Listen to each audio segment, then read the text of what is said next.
Olá, pessoal. Muito boa noite. Estamos aqui em mais uma transmissão ao vivo, mais uma live pelo canal Somos Espiritismo. E hoje vamos falar sobre o Cristo Consolador. Isso, um item que está aqui no Evangelho segundo o Espiritismo, é o capítulo 6. Vamos receber aqui o Davi Ascenso, ele já está aqui conosco, o Espírita Vivência. Boa noite, Casa de Jesus. Seja bem-vindo. Vamos só esperar o Davi entrar. E assim, opa, olha aí. Boa noite, Davi. Tudo bem? Oi, Ed, boa noite. Tudo bem, e você? Tá me ouvindo bem? Tudo bem, e você? Sim, maravilhosamente bem. Antes de mais Que nada, bom. muito obrigado por você ter aceitado o nosso convite, por confiar no nosso trabalho, estar aqui conosco nessa noite tão boa, tão agradável, para a gente falar desse tema tão maravilhoso que é o Cristo Consolador, né? Isso mesmo, é um tema muito importante num momento tão significativo para todos nós, né? Você Perfeito, acertou em cheio na escolha. perfeito, Davi. Para a gente começar bem a nossa live, Davi, eu vou pedir para você fazer a nossa prece inicial, pode ser? Tudo bem. Então, Então vamos rogando a Jesus, nosso mestre querido, e a todos os benfeitores espirituais que trabalham junto a todos nós que aqui estamos na divulgação da doutrina espírita, para que nos amparem e nos assistam em mais este encontro.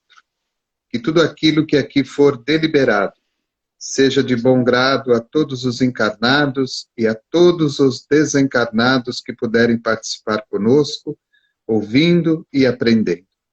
Que Deus, na sua infinita bondade e misericórdia, nos guarde e nos abençoe hoje e sempre, que assim seja. assim seja. Muito obrigado. Davi, você fala de onde? Qual cidade? Eu sou aqui da cidade de Pindamonhangaba, no Vale do Paraíba, interior de São Paulo, Ah, que maravilha, que coisa boa. pertinho de Aparecida do Norte. Ah, sim, sim. Pindamonhangaba é uma cidade muito conhecida, né? Porque a gente até brinca de trava-língua e tal. E é uma cidade, assim, que faz parte desse Vale do Paraíba, que são, né, lugares agradáveis, assim, pelo que eu já vi. E, Davi, me diga uma coisa, me conta assim, como é que foi que você se tornou espírita? Você nasceu espírita? Você se tornou? Como é que é a sua relação com o espiritismo? E depois, você, por favor, fale para nós assim, como é que você criou o canal Vivência Espírita? Como é que foi? Você sonhou, recebeu uma carta psicografada? Como é que foi? Conta pra gente, por favor.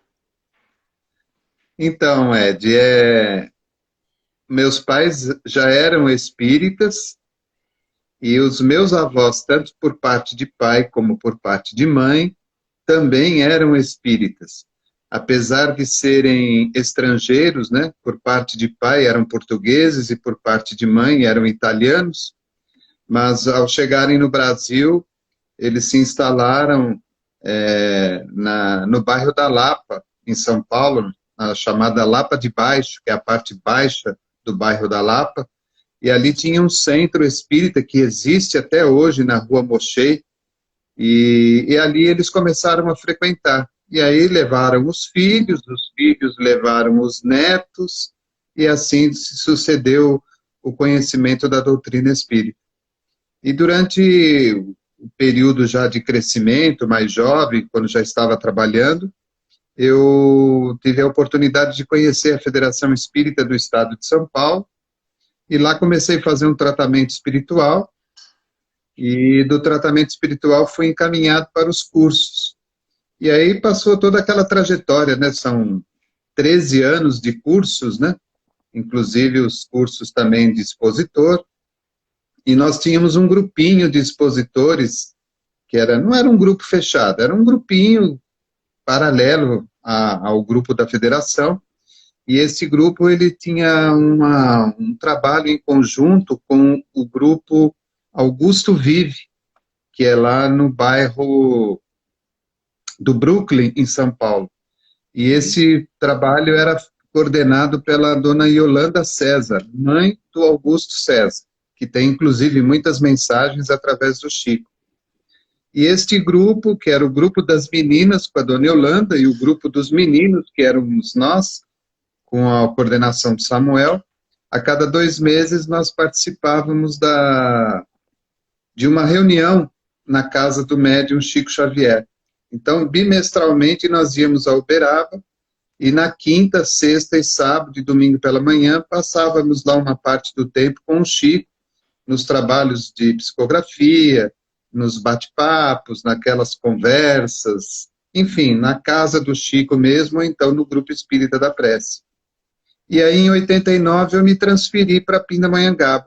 Eu vim fazer uma palestra, acabei ficando, porque aqui tem uma lenda de que quem bebe água de Pindamonhangaba não vai mais embora.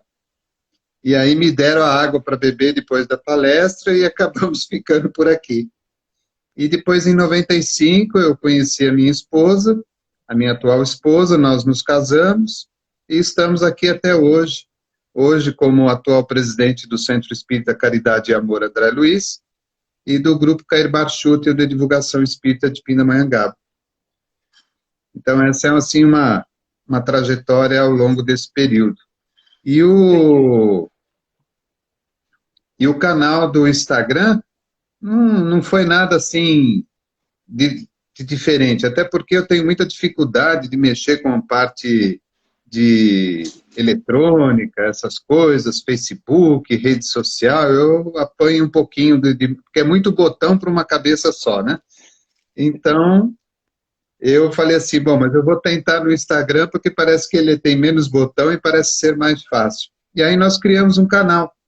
E o intuito do canal é simplesmente divulgar mensagens dos benfeitores amigos, do Chico, do Divaldo, de alguns filósofos, de alguns pensadores, enfim, levar uma mensagem de consolação e otimismo àqueles que têm a oportunidade de clicar lá no canal e ver o que nós estamos postando.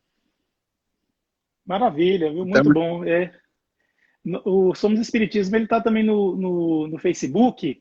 Opa, deixa eu afastar aqui. Está no Facebook e, assim, além do Instagram e YouTube. Eu acho muito melhor mexer no Instagram do que no Facebook. Nossa, o Facebook é muitas opções, assim. É uma coisa, assim, muito grande.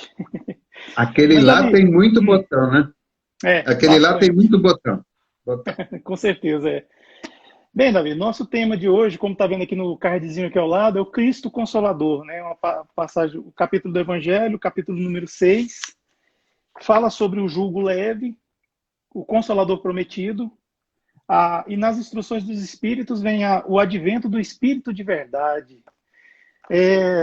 Nós sabemos que o Cristo, ele esteve aqui conosco, né? Ele realmente consolou muitas almas e prometeu um Consolador, né? Que ficasse eternamente com a gente, né? E é o que a gente vai ver hoje, né? O Cristo Consolador. Então. E olha, que interessante. Esse é o capítulo mais curtinho do Evangelho segundo o Espiritismo, né? Ele possui 2 colocações de Kardec e apenas uma mensagem da parte espiritual que Kardec coloca neste capítulo. Mas ele é tão significativo e importante, principalmente, como eu disse, nesse momento que nós estamos vivendo, e eu escolhi falar justamente do item número 1, que é o jugo leve. Então, como ele é muito curtinho e muito rápido, antes da gente começar a falar, eu peço licença para ler esse pedacinho, porque ele é tão rapidinho, tão curtinho, né? E ele diz assim, vinde a mim todos vós que estáis aflitos, e eu vos aliviarei. Tomai sobre vós o meu jugo, e aprendei de mim que sou manso e humilde de coração. E achareis repouso para as vossas almas, porque o meu jugo é suave e o meu fardo é leve. Isso está em Mateus capítulo 11, versículo de 28 a 30. Aí Kardec coloca, né, que todos os sofrimentos, as misérias, as decepções, as dores físicas, a perda de entes queridos, encontram sua consolação na fé no futuro, na confiança na justiça de Deus, que o Cristo veio ensinar aos homens. Entretanto, sobre aquele que nada espera após esta vida, ou simplesmente duvida, as aflições tornam-se muito mais penosas e nenhuma esperança vem diminuir o seu amargor. Eis o que levou Jesus a dizer: vinde a mim, todos vós que estáis fatigados, e eu vos aliviarei. Jesus, no entanto, colocou uma condição para a assistência e a felicidade que promete aos aflitos. Essa condição está na lei que ele ensina. Seu jugo é a obediência a essa lei, mas esse jugo é leve e essa lei é suave, já que impõe como dever o amor e a caridade. E é bom aos ouvintes, né, aqueles que estão nos assistindo, lembrar que jugo significa opressão, autoridade, dominação e sujeição. Ou seja, quando nós estamos dominados por alguma coisa. Então, eu não sei se só eu que vou falar ou nós dois vamos falar junto. Como é que você costuma fazer? Eu deixo o convidado ficar à vontade. Se quiser a gente bater uma bola aqui, a gente bate uma bola. Se você quiser conduzir sozinho, fica à vontade. O importante é você se sentir bem. Então, olha que interessante, Ed.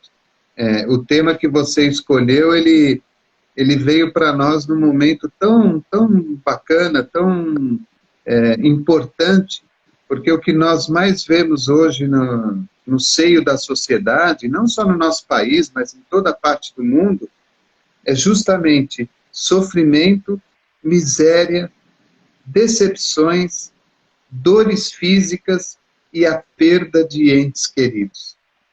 Seja pela pandemia, seja pelo recém-terremoto que teve ontem ou hoje pela manhã na Turquia, lá, o atentado na França e tantas outras coisas que estão acontecendo pelo mundo e que levam as pessoas a perderem a sua esperança e perderem a sua fé e a sua confiança. E aí, quando Jesus fala para nós, né, que o meu jugo é suave e o meu fardo é leve, parece que é assim, eu vejo muita gente falar assim, o Espiritismo consola a gente, tudo bem, é assim mesmo, Deus quer que seja assim, e isso não é verdade. O Cristo Consolador, ele tem uma outra conotação, é aquele que nos consola porque ele nos dá o alicerce da fé através do exercício do amor e da caridade. Quando exercitamos o amor e praticamos a caridade, alicerçamos a nossa fé em Jesus, em tudo aquilo que falamos, em tudo aquilo que pregamos, em tudo aquilo que realizamos no contexto da nossa vida. Nós pegamos, por exemplo, o trabalho que você faz. Pode ser uma coisa muito simples, ou o trabalho que nós fazemos, pode ser uma coisa muito simples, mas nós não sabemos o que vai na intimidade daqueles que estão nos assistindo e nos ouvindo. O que a pessoa está passando, o que a pessoa está vivendo, o que a pessoa está sentindo naquele momento, o que passa no seu pensamento, na sua ideia, quando muitas vezes ela perde o emprego, quando ela perde um ente querido muito próximo, quando ela passa por uma situação grave, muito difícil, dentro do próprio lar, com os filhos, com a esposa, com o marido, ou seja, com alguém da família. Então, Cristo, ele vem nos consolar, não naquela posição de que, tudo bem, Deus quer que seja assim, então que seja assim. Não. Deus quer que nós entendamos o porquê daquele sofrimento. Nada é por acaso, não é verdade? Você não pensa... Sim. Qual o seu pensamento? Sobre essa parte da consolação... Oi. Vamos trocar ideia melhor. Sim. Não. Sobre essa parte da consolação, eu estava me lembrando de uma história de Eurípides Barçanufo, né? Que trabalhou muito pelo Espiritismo na cidade de Sacramento, Minas Gerais, né? E houve um momento em que ele tinha aberto uma escola e ele colocou o nome da escola Allan Kardec, né? E, assim, os alunos sumiram, né? O preconceito, aquela coisa, né? A igreja realmente, assim, é muito... uma perseguição muito cruel, né? Em cima dele, né? Então ele teve um momento que ele estava trabalhando, estava escrevendo, e ele adormeceu, pegou um sono lá em cima da mesa, segunda mesa, e ele se viu subindo. Ele estava leve, não tinha nenhuma marra, e ele viu assim a casa dele ficando para trás, aí ele viu a cidade de Sacramento, aí mais tarde ele viu que se formava lá o mapa do Brasil, e por fim ele viu o planeta Terra, azul, aquela coisa toda. E de repente, quando ele se viu, ele entrou num lugar que era assim, na descrição de quem escreveu o livro, que eu vou me recordar o nome, ele estava num lugar assim muito bonito, muito amplo, parecia assim um paraíso perdido aqui na Terra, mas só que ele estava no mundo espiritual. E ele foi andando e ele viu lá uma pessoa sentada numa pedra, de cabelos longos e cabeça baixa. Ele foi se aproximando assim por uma força que foi levando ele assim irresistivelmente. Ele foi andando, andando, até que ele chegou perto dessa pessoa. Quando ele olhou, ele estremeceu o seu corpo espiritual inteiro, porque quando olhou para ele, era o Cristo. Jesus olhou para ele. Assim, ele viu que o Cristo estava chorando. E ele ficou assim muito curioso, muito aflito, e ele olhava para um lado, olhava para o outro, não sabia o que fazer, afinal de contas era o Cristo que estava chorando, né? Mas como isso poderia ser possível? Aí ele reuniu forças em si e perguntou, né? Senhor, choras por causa dos infiéis, dos incrédulos? Aí Jesus abaixou a cabeça, depois olhou para ele novamente. Aí ele ficou olhando para Jesus, ele perguntou de novo a mesma coisa. Aí Jesus falou para ele, não, meu filho, em verdade te digo que eu choro por aqueles que falam acreditar em mim. Aí, de repente, nesse momento, o Eurípides Barçanufo, ele se viu saindo daquele ambiente, voltando, e começou a descer, descer, descer, até que ele viu lá o planeta Terra, viu o nosso território brasileiro, Sacramento, a sua casa, e ele voltou para o corpo físico. Desde aquele dia ele trabalhou, mas trabalhou arduamente mesmo, assim, com muito afinco mesmo, principalmente na consolação dos corações desesperados, das pessoas que estavam com a sua fé vacilante, das pessoas que estavam passando por todo tipo de aflição. E assim ele conseguiu fazer muito pela doutrina espírita. Essa doutrina maravilhosa que nós seguimos e que afasta bastante o desespero de muitos corações, sabe? Você estava falando, eu me veio essa historinha assim, que se não me engano ela está no livro A Vida Escreve de Hilário Silva, por Chico Xavier e Valdo Vieira.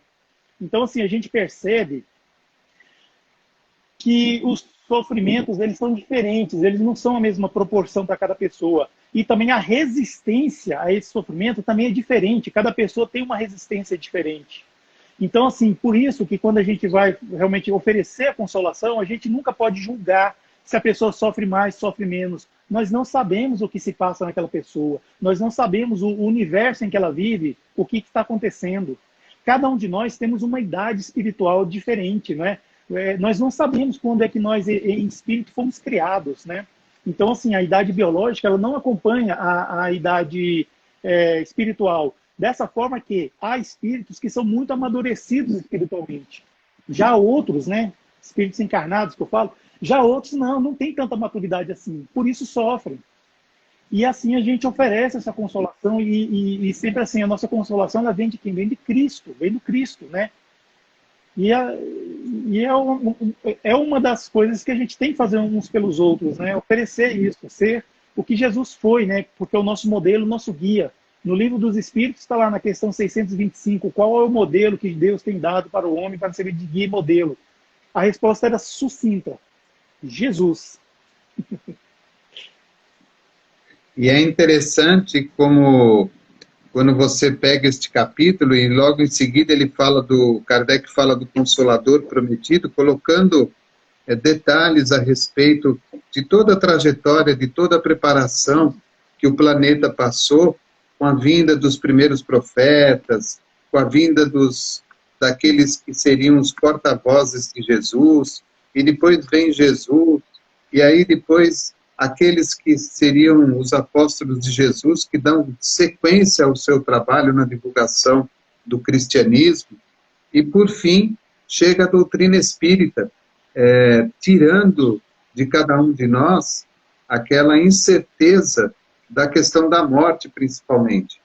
da questão de que a vida ela é feita simplesmente de uma única oportunidade, o que seria uma total injustiça, até porque o que é rico, então, seria rico, o que é pobre, seria pobre, o que tem saúde, o que não tem saúde, não tem saúde. E aqui mesmo Kardec coloca, né, que ele diz assim, só não acredita na consolação, ou seja, só não acredita no Cristo Consolador, aqueles que não têm fé no futuro, ou que não confiam na justiça de Deus. Então, se nós não acreditamos na vida futura, e se nós não confiamos na justiça de Deus, então nós estamos fadados realmente a entrar num verdadeiro estado de sofrimento, porque vamos perdendo a nossa fé, vamos perdendo a nossa confiança, vamos nos permitindo entrar em toda essa gama de energia que hoje invade todo o nosso planeta, porque é como se nós pegássemos o guarda-roupa e virássemos de cabeça para baixo. Então, o planeta parece que está sendo virado de cabeça para baixo. Se nós notarmos, é claro que isso não é comum a todas as pessoas, mas o que nós observamos hoje? Parece que os dias são mais curtos, que nos falta tempo para dar conta de tudo. Nós, muitas vezes, estamos muito cansados, estamos fatigados, estamos sem energia, porque essa mudança que está ocorrendo, desse transformar o planeta num planeta de provas e expiações para um mundo de regeneração, não é uma coisa que se sucede da noite para o dia. Nós não mudamos da noite para o dia. Há um processo em cima disso. Então, quando ele fala do Consolador prometido e da vinda do Espírito da Verdade, ele justamente está mostrando o quê? Que através das entrelinhas de tudo aquilo que Kardec escreveu, de tudo aquilo que Kardec nos ofereceu, está a presença de Jesus. Nós olhamos na doutrina, nós vemos o quê? Ciência, filosofia e religião. A ciência que estuda o fenômeno, a filosofia que faz as perguntas para interrogar se é verdadeiro ou falso, e a religião, que é a moral de Jesus. E lá em Obras Póstumas, Kardec nos fala, em Obras Póstumas, na Gênese, Kardec nos fala o quê? Que esse momento de transição é um momento de revolução moral, por isso que tudo está virando de cabeça para baixo. A essência de todos nós, hoje, de uma grande maioria das pessoas, vamos dizer assim, é mais importante ter do que ser, como diz Joana de Ângeles. Você ter do que ser. Porque a partir do momento que você tem, então você é visto pela sociedade. E muitas vezes, e na grande maioria das vezes, o mais significativo e o mais importante é você ser justamente aquilo que você é na sua essência, na sua individualidade. Então, quando as pessoas sofrem, quando nós vemos, por exemplo, as pessoas entrarem em total desespero porque perderam, por exemplo, um ente querido pela pandemia, que tem acontecido quase que diariamente, ou aquela pessoa não tem fé, mesmo acreditando na espiritualidade, e às vezes nem sendo espírita, ou aquela pessoa muitas vezes está vinculada a uma outra religião que não lhe dá expectativa de consolação, ou seja, de uma vida futura. Essa pessoa vai sofrer. Aí nós dizemos assim, puxa, mas como é que Deus permite que isso aconteça? Aí entra justamente naquilo que você falou. Cada um de nós está num grau de diferente estágio. Eu e você podemos ter a mesma idade física, mas não espiritual. Não é? Então você veja como que essa consolação ela é muito importante para nós. Hoje a Casa Espírita ela assume um papel muito significativo no contexto da sociedade, de um modo geral, porque ela tem que realizar o seu verdadeiro trabalho. Então Emmanuel fala que a Casa Espírita é um hospital para os espíritos e uma escola para as almas. As almas somos nós, espíritos encarnados. Então, um hospital para os espíritos e uma escola para as almas. E hoje nós vemos o quê? Que muitas pessoas acabam solicitando ajuda porque entraram em desespero. Então a pessoa tinha um patamar de vida, esse patamar caiu. A pessoa tinha um emprego, ela perdeu esse emprego. Ela tinha uma família solidificada, alguém foi tirado daquela família, uma ou mais pessoas. Então, esses acontecimentos criam no indivíduo uma incerteza. Até que ponto a gente pode dizer que Deus é justo?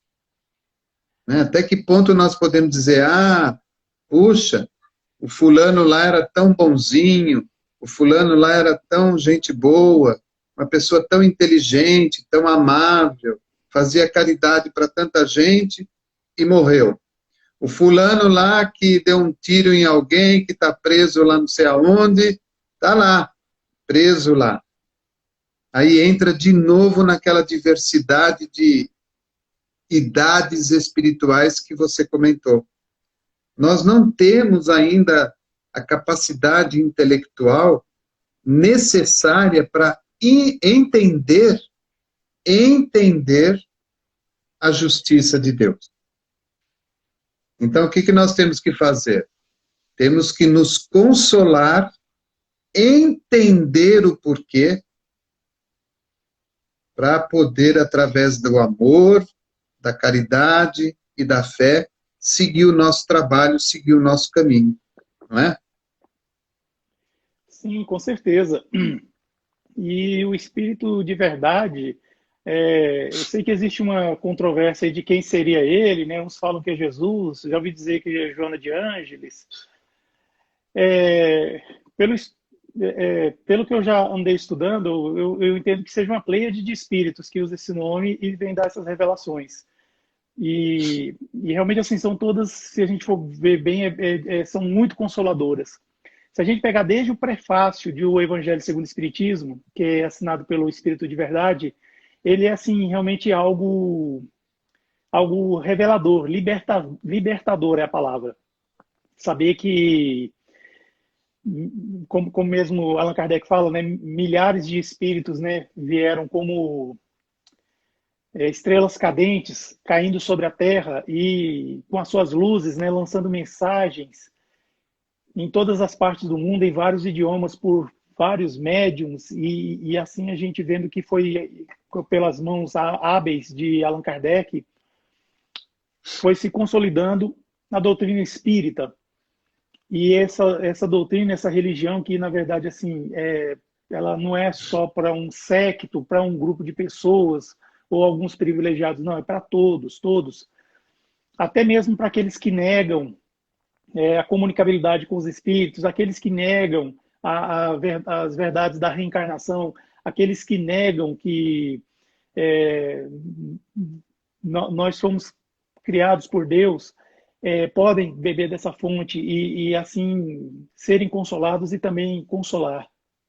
Eu estava olhando, Davi, no Evangelho, esse capítulo Cristo Consolador, ele fica entre dois outros interessantes, que é bem-aventurados os aflitos e bem-aventurados os pobres de espírito. Quando ele começa as aventuranças, ele coloca lá, bem-aventurados os espíritos, aí coloca o Cristo Consolador. Aí depois vem os pobres de espírito e os demais. Por que Allan Kardec fez isso? A estrutura do Evangelho, segundo o Espiritismo, segundo estudos que nós fizemos, ela tem uma lógica. Então, de maneira que os 4 primeiros capítulos são fundamentais para a gente entender todo o restante da obra, né? Ou seja, entender os outros, né, 28 capítulos. E nesse sentido aí, quem está aflito não espera. Quem está aflito precisa realmente de uma consolação, porque a aflição é uma dor moral, é uma dor física, é algo assim que fica latente e que é aquela coisa que fica oprimindo, imprensando a gente e tal. Então, foi muito sábio de Allan Kardec colocar isso sobre o Cristo Consolador, justamente o Cristo Consolador, né? Porque foi ele que trouxe as grandes verdades que a gente vê se confirmando, né?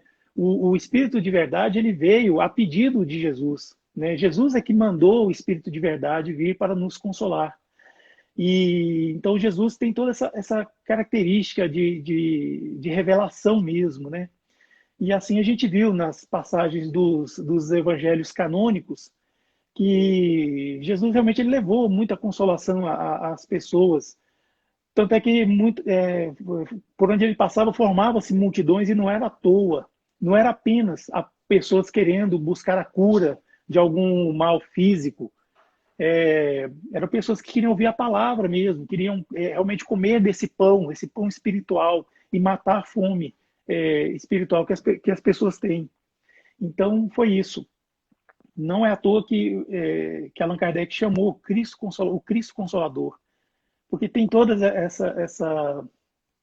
essas implicações, assim, no bom sentido, e o Cristo, ele é tão, assim, tão, não tem palavras para dizer, porque quando ele desencarnou, quando ele saiu do corpo, né, quando foi lá naquele momento lá de suplício, lá do Gólgota, quando foi crucificado, ele ficou fora um tempo, porque ele estava lá no Vale dos Suicidas para resgatar Judas, né, que tinha se matado, porque Judas não conseguiu suportar em si mesmo o que ele fez, né, porque ele achava que a partir do momento que ele entregasse o Cristo, viriam os exércitos, os anjos e pelejariam para libertar o Cristo do jugo dos romanos, né? Mas Judas não entendeu os ensinos de Cristo, né? Quando ele falava, meu reino não é deste mundo, a felicidade não é deste mundo. E ele assim voltou. E ele fez questão de que a primeira pessoa que o visse, né, ressuscitado, né, foi justamente Maria de Madalena, né? Quer dizer, ele deu para nós informações interessantes aí com relação a isso, sempre exaltando a figura feminina, não só como Maria de Madalena, não só como a mulher adúltera, né? Que os homens queriam apedrejá-la e o Cristo deu um ensinamento muito forte para todos nós até hoje, mas também a viúva que entrou no templo de Salomão e colocou três denários, 3 moedas lá no gasofilácio, e Jesus deu dignidade a essa pobre mulher que estava dando muito mais do que qualquer outro lá, né, em termos de doação. Então a gente vê que nessas passagens, não à toa, Cristo ele sempre nos consola. E também a gente tem que lembrar do Sermão do Monte, né, esse maravilhoso Sermão do Monte que, como já disse Mahatma Gandhi, que não era cristão, e que uma vez leu, tomou conhecimento dessa leitura e disse, né, que se tudo se perdesse do cristianismo, tudo que foi escrito, de outras religiões até, ele falava, mas se preservasse o Sermão do Monte, nada estaria perdido, de tanta completude que é. Até a oração dominical que nós aprendemos, que é o Pai Nosso, é de uma poesia, de uma beleza, assim, cada vez que a gente ora, assim, a gente presta atenção nas palavras que a gente está dizendo e no simbolismo e significado delas. Parece que sente uma chama que dentro dos nossos corações ela começa a crescer e assim nos aquecer e afastar esse frio das trevas que muitas vezes a gente pode estar assim espiritualmente falando, e a gente sente essa consolação. Então realmente não tem outra palavra para definir Jesus senão esse, né? O verdadeiro Consolador. É verdade. E olha que interessante, né? Quando Kardec coloca aqui que todos os sofrimentos, né, misérias, decepções, dores físicas, perdas de entes queridos, eles encontram a sua consolação na fé no futuro, na confiança da justiça de Deus, que o Cristo veio ensinar aos homens. Então, por que será que ainda nós sofremos tanto com os desajustes que cotidianamente nós observamos na nossa sociedade, né? Nós não podemos falar de outros países, nós temos que falar da nossa sociedade, que é o Brasil. Porque nos falta o estudo, nos falta o conhecimento. Não basta apenas ter fé, é preciso entender a fé. É preciso acreditar naquilo que nós estamos estudando, naquilo que nós estamos vivenciando como religião e moralidade na nossa vida, e procurar exercer isso no dia a dia da vida, no trabalho, no trânsito, no convívio com os amigos, na academia, no futebol, no basquete, no cinema, onde quer que você esteja, não há diferenciação. Nós vamos, muitas vezes, nos moldando a determinadas posturas. Eu sou terapeuta holístico, então eu leio muita coisa a respeito da terapia holística, e eu leio muita coisa a respeito do Osho. E o Osho, ele tem uma parte que ele diz assim, que nós muitas vezes perdemos a nossa individualidade em troca de muitas personalidades. Perdemos a nossa individualidade em troca de muitas personalidades, ou seja, ali eu sou de um jeito, ali eu sou de outro, ali de outro, ali de outro, ali. E aí perdemos a essência. E quando nós perdemos a essência, nós nos afastamos da espiritualidade. Nós nos afastamos, por exemplo, de Jesus. Isso não é só com o espírita, isso está fadado a todas as outras pessoas. Ao muçulmano, ao cristão, ao protestante, ao umbandista, todos nós. Porque nós vamos nos moldando perante aquilo que a sociedade vai nos oferecendo. E aí perdemos essa individualidade tão importante, que é o ser individual, o espírito. Nós ainda sofremos com as dificuldades da vida, porque na nossa mente, nós acreditamos ainda que somos eternos, que somos matéria. Nós nos esquecemos que um dia vamos desencarnar também. Porque nós não somos matéria, nós somos espírito. Eu, espírito, estou ocupando esse corpo agora, neste momento. Um dia, um determinado instante, essa matéria vai se desgastar. E aí eu vou ter que desencarnar, rever toda a situação, olhar minha planilha para ver o que foi bom, o que foi ruim, e aí esperar uma nova chance. E quando nós não temos essa certeza no amanhã, porque nós pensamos diferente dos espíritos. Os espíritos nos intuem, por exemplo, dentro de uma casa espírita, num trabalho, você está fazendo um trabalho aí com a live, então você tem lá as suas intuições, a espiritualidade está pensando lá na frente, ela não está pensando hoje, ela está pensando lá na frente. O fruto que ela está querendo é lá na frente, não é hoje. Você não vai colher o fruto hoje, você vai colher o fruto amanhã.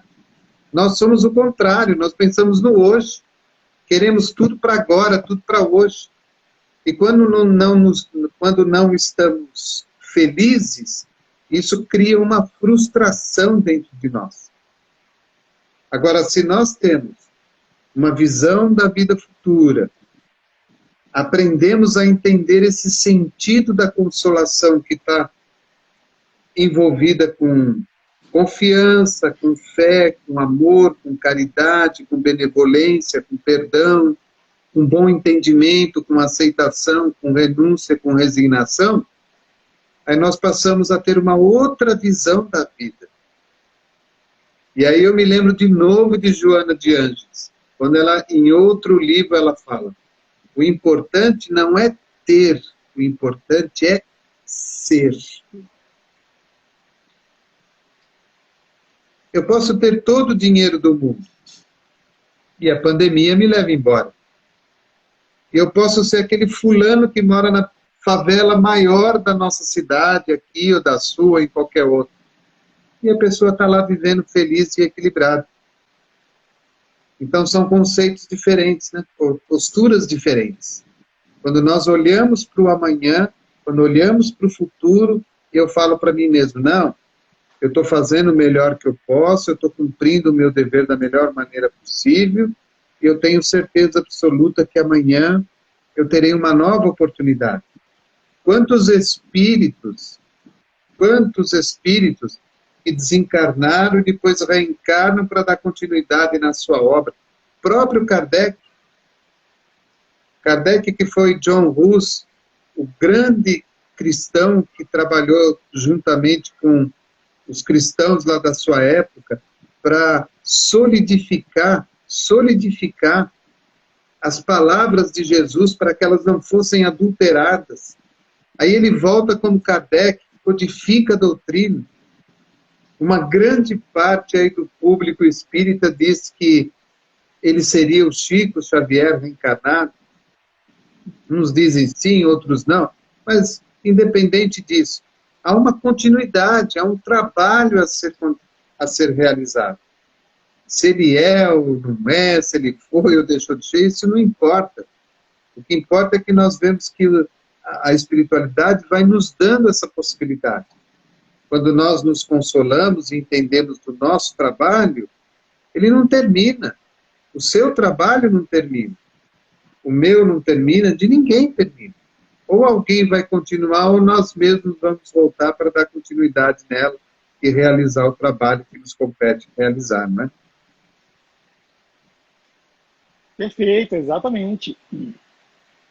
Mas assim, o Cristo Consolador é algo assim que realmente nos atrai, né? Assim, e se a gente for ver nas grandes religiões aí, nós tem os seus representantes, os seus líderes, né?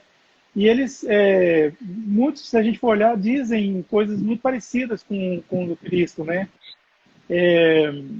Eu já me recordei de ver algumas passagens no Alcorão, né, dos muçulmanos, e que fala realmente de fraternidade, de amor ao próximo, de tolerância. Só que parece que algumas pessoas interpretam mal isso aí, ou interpretam ao sabor de alguns líderes equivocados que acabam envolvendo a questão política junto com a religião, porque isso é uma forma muito boa de se exercer uma dominação, né, sobre homens, pessoas, sobre nações. E, infelizmente, nós vimos acontecer coisas, né, lamentáveis, como esse atentado que aconteceu recentemente em Paris, na França. E a pessoa que cometeu os atentados, antes de ser alvejado pelos policiais, gritava palavras assim como Alá é grande, Alá é Deus, né? Deus é grande, Deus é o maioral. Poxa, isso realmente é lamentável que coisas assim aconteçam, né? Entre nós que somos todos irmãos, entre nós que estamos em uma condição evolutiva muito parecida, né?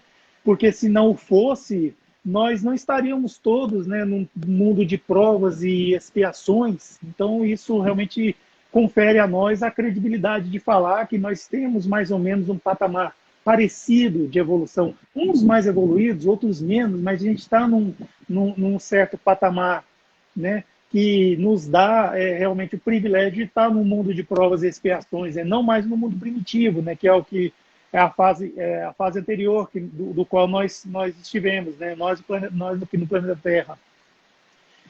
Então, assim, realmente são consolações que chegam de uma forma diferente a esses corações, e pessoas que realizam esses atos acham que, infelizmente, né, estão agradando, né, a Deus, né, porque Deus é um só, claro, embora tenha nomes diferentes, mas Deus é um só.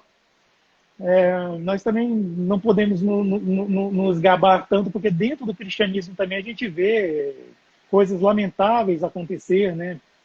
Há uns anos atrás tivemos uma notícia muito triste de uma mãe que esfaqueou seu filho porque ele se assumiu homossexual. Isso é muito lamentável, mas também a gente precisa lembrar que essa mãe esfaqueou seu próprio filho, mas quantas mães existem por aí que não tomaria facada para defender seu filho? Muitas. Milhões. Milhões. Então, assim, a gente percebe que quando a gente exerce a comunicação e a gente realmente vai passar algum ensino, alguma coisa assim, nós temos que ter muito cuidado.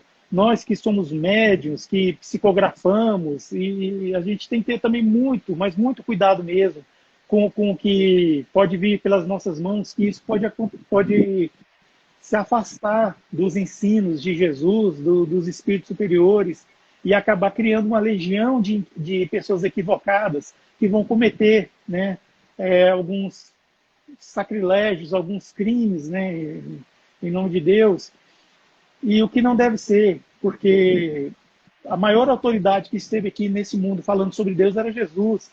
E qual o ensinamento que ele deixou para a gente? É aquela triangulação, é Deus, eu e o próximo.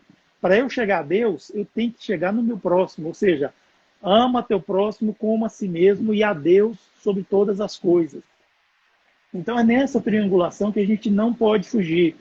O meio mais fácil, mais rápido e mais eficiente para eu chegar em Deus é você, Davi. É as pessoas que estão assistindo nossa live. É a minha família, minha esposa, os meus filhos, o marido, o pai, a mãe, o próximo, o amigo, o colega de trabalho, é o próximo. Foi isso que Cristo nos ensinou. E é entender que, através desse processo de olhar para o próximo, nós temos a oportunidade também de levar o consolo, né? Levar o consolo, levar o conforto, uma palavra, muitas vezes. Eu me lembro de uma historinha verdadeira. Na Federação Espírita do Estado de São Paulo existia um senhor que era militar e o sobrenome dele era Pacheco, então o pessoal chamava ele de Militão Pacheco. E o Militão Pacheco era um senhor alto, tinha uma voz assim de locutor de FM, uma voz muito bonita, falava muito bem a respeito do Evangelho, tinha assim uma didática maravilhosa. E numa das reuniões da sexta-feira, que era realizado no prédio antigo ainda, lá na rua Japurá, ou no Salão Bezerra de Menezes, era um dia daqueles de São Paulo de muita chuva, muita chuva. E aquele salão lá, ele cabe 400 pessoas. E o Militão Pacheco sentado lá junto com os companheiros na mesa, e o salão completamente vazio. E aí, ele normalmente fizeram a prece, ele levantou e começou a fazer a palestra, como se o salão estivesse repleto de encarnados ali assistindo.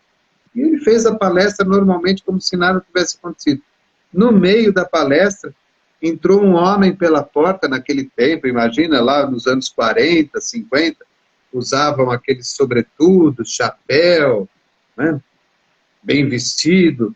Um homem sentou, tirou aquele sobretudo todo molhado, colocou numa cadeira e sentou na última cadeira beirando a porta. E assistiu o Militão falar. O Militão falou, fizeram as vibrações, fizeram a prece final. Quando acabou, aquele homem levantou da onde estava, se dirigiu até lá no palco, subiu a escada, cumprimentou o Militão Pacheco pela palestra que ele tinha feito, pôs a mão no paletó, tirou uma arma, entregou para ele e disse: o senhor acabou de salvar a minha vida. Olha que interessante.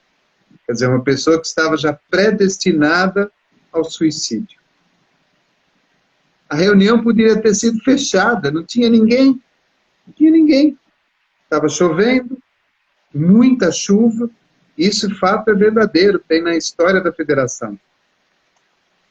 E o Militão, mesmo com o local totalmente vazio, fez a palestra normalmente. E, é claro, além dos espíritos que estavam ali, salvou uma pessoa que poderia se suicidar. Então, é como você falou, né? É o próximo. Próximo. Que muitas vezes é insignificante para nós, porque é pobre, porque está na rua, porque está sentado ali na calçada pedindo uma esmola. A gente está olhando o físico e esquece de olhar o espírito. Quem está por detrás daquele espírito? O Chico ensinava muito isso para nós, né? As pessoas falavam assim: ah, Chico, esse pessoal se aproveita de você. Você dá dinheiro, você dá pão, você dá fruta, você dá roupa, você dá calçado. E o Chico falava assim, mas nós temos que olhar, são os espíritos que estão por detrás desses corpos. O nosso comprometimento é com eles. A nossa responsabilidade é com eles. Então, nosso acerto de amor e de perdão é com eles. Então, o que nos cabe fazer é, como você disse, é o exercício da caridade. E levar o consolo, né? Que é importante também. Exatamente. Davi, daqui a pouco eu vou ter uma palestra, então vamos já encaminhar para o encerramento, né? Foi muito bom a live. Eu agradeço demais por você ter aceitado o convite, estar aqui conosco. Suas palavras são muito boas e realmente assim, você não só falou do Cristo Consolador, você levou consolação para nós. Coisas que você falou aí, realmente eu senti aqui dentro e eu vou guardar aqui dentro.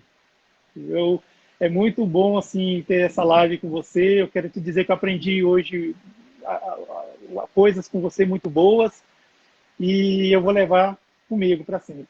Te agradeço por ter aceitado o convite. Agradeço a todas as pessoas que estiveram aqui conosco, participando aqui dessa live, os que estão desde o início e os que chegaram na derradeira hora agora, também agradeço. Quem não segue, por gentileza, vai lá no Instagram e segue Vivência Espírita, que é o canal dessa pessoa maravilhosa que está aqui conosco hoje, que é o Davi Ascenso.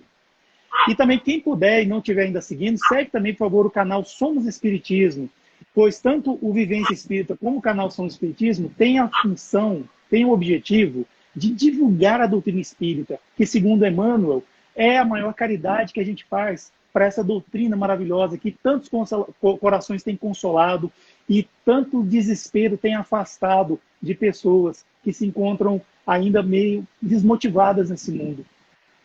Então é isso. Davi, muito obrigado mesmo, viu?